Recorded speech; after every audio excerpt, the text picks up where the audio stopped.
Hi guys, let us discuss class 10th CBSE Science 2022-23 का paper और I am Sameer Kohli.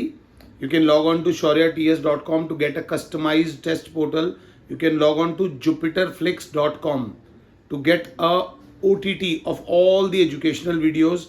But ज़्यादा समय ना लेते हुए फटाफट से आपका पेपर डिस्कस करता हूँ. सिर्फ पेपर डिस्कस करो, अपने आंसर्स मैच करो और नेक्स्ट पेपर पे अपना ध्यान दो. और बचे हुए पेपर्स के लिए अगर कंटेंट चाहिए हो, इंपॉर्टेंट क्वेश्चंस, असाइनमेंट्स चाहिए हो, तो send hi on the numbers given below. जो नंबर्स नीचे चल रहे हैं उस पर हाई भेज दो. We will send you the free content.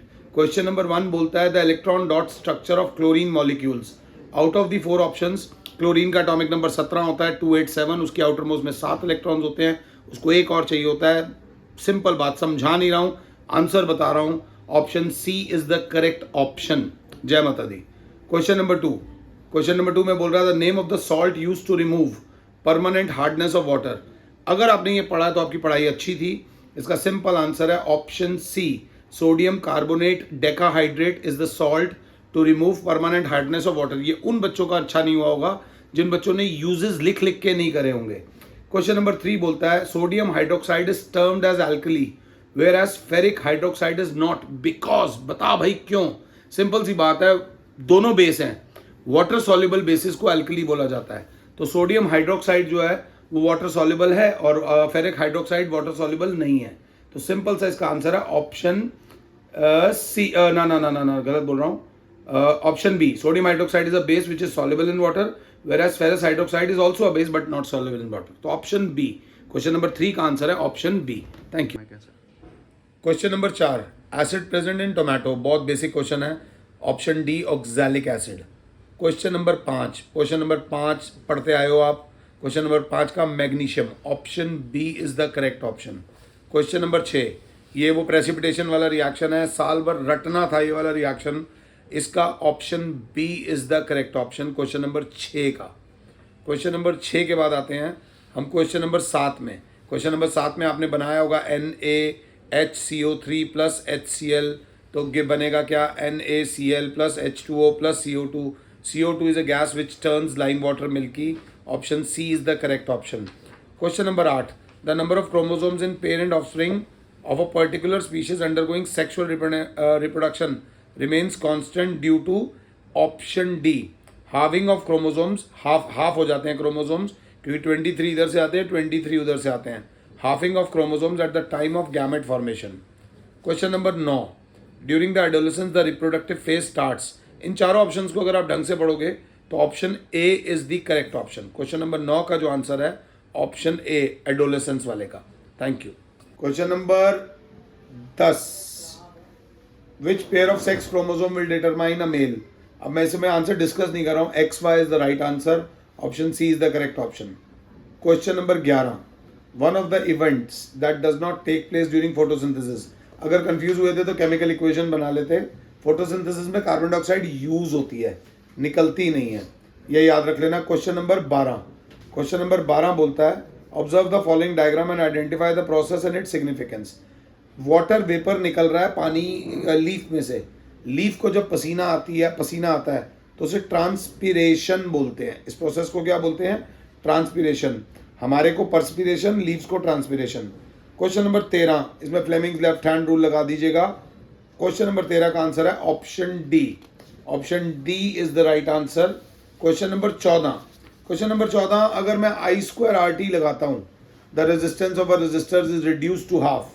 अगर रेजिस्टेंस कम होगी तो ऑब्वियसली हीट जो होती है वो कम ही होती है. तो I2RT वाला मैंने फॉर्मूला लगाया है. मेरा आंसर ऑप्शन सी है. क्वेश्चन नंबर 14 का. Thank you. क्वेश्चन नंबर 15 में मैग्नेटिक लाइंस ऑफ फोर्स के अगर डायग्राम आपने सारे बनाया तो अच्छा बना होगा. Option C is the correct option. Question number 16, 2 bulbs of 10 watts and 5 watts are connected in series. अगर फिजिक्स ढंग से करिए तो ये बात याद रख लेना, सीरीज में करंट कांस्टेंट होता है. तो जो करंट 5 वॉट के बल्ब से जा रहा है वही करंट 0.005 वोल्ट्स के बल्ब से भी जाएगा. उसके बाद आता है 17 से 20 हैं आपके असर्शन रीजनिंग वाले. और असर्शन रीजनिंग से पहले ये ABCD ऑप्शंस को जरा ध्यान से देख लेना. 17वें में वो बोल रहा है current carrying solenoid experiences a force when placed perpendicular to the direction of magnetic lines of forces. Absolutely true है. Net charge on a current carrying conductor is always zero. ये भी true है. But R is not the correct explanation of A. R is not the correct explanation of A. तो आप option B लिखोगे. यहाँ थोड़ी गलती से बचना. अगला. The inner walls of small intestines have finger-like projections called villi which are richly supplied with blood.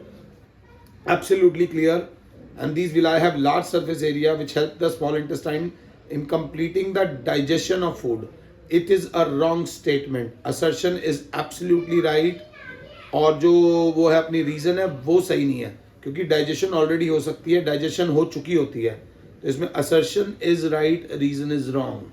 अगला, in humans if gene B, ये वाला देख लेना, capital B small B, B is for black, small B is for brown, और जिसके अभी capital B small B black होगा, small B brown होगा, कैपिटल बी ब्लैक होगा, तो देख लेना ब्लैक ओनली. तो मुझे इसमें असर्शन सही नहीं लग रहा है. The black colour of eyes is a dominant trait.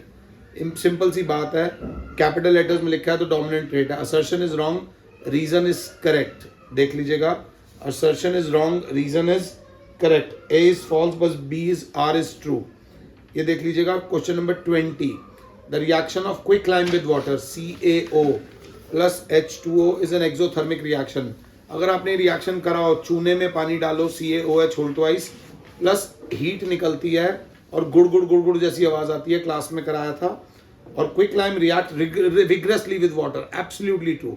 Assertion भी सही है, रीजन भी सही है, और इस असर्शन का यही सही रीजन है. ये था क्वेश्चन नंबर 20. माता रानी का नाम लो. यहाँ आपका सेक्शन 1 खत्म होता है. Thank you.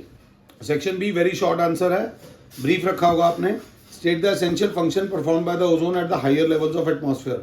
ओजोन का जो मेन काम होता है वो अल्ट्रावायलेट रेज को ब्लॉक करना होता है, जिसका आंसर आपके सामने यहाँ पर दिया हुआ है. Why was there a sharp drop in the amount of ozone layer in the atmosphere in 1980s? Chlorofluorocarbon, fluorocarbons या एरोसोल्स, CFC, FCs और एरोसोल्स होते हैं इनके अंदर, जिसकी वजह से ओजोन लेयर डैमेज हो जाती है और अल्ट्रावायलेट रेज अर्थ तक पहुंच जाएंगी और स्किन कैंसर कॉज कर सकती हैं. That was the reason. Question number 21 का आंसर ये रहा. Question number 22. अगर क्वेश्चन नंबर 22 जो बच्चे मुझसे पढ़ते हैं लाइव क्लासेस में 2 दिन पहले नहीं कराया हो तो सारे पैसे वापस ले जाना. मगर क्लास में काफ़ी बच्चे आते भी नहीं हैं, वो ऑलरेडी सब कुछ कर चुके हैं. Observe the following diagram and answer the following question. इस फिगर को देख के साफ पता चल रहा है कि जहां इमेज बननी थी इमेज आगे बनी है. शॉर्ट साइटेडनेस बोलेंगे, इसे मायोपिया बोलेंगे. इसकी वजह होती है, लिस्ट इट्स 2 कॉजेज. पहला कॉज होता है eyeball becomes too long और high converging power of the eye lens. And name the type of lens use for the correction of this defect. इस डिफेक्ट को ठीक करने के लिए we use a concave lens of suitable focal length. अगला question और में है, the colour of the sky from the earth appears blue but from the space it appears black. इसका भी आंसर ये आपके सामने यहाँ पर रिटन है शॉर्ट वर्ड्स में. अगर मुझसे एक्सप्लेनेशन चाहिए हो तो मैं बता दूंगा. लाइट आते हुए ब्लू कलर स्कैटर करते हैं मीडियम पार्टिकल्स, वो स्कैटरिंग ऑफ लाइट वाला ये पूरा पैराग्राफ आपको लिख कर आना था. Thank you.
आपको सॉल्यूशन जल्दी चाहिए था, आप सॉल्यूशन देखो.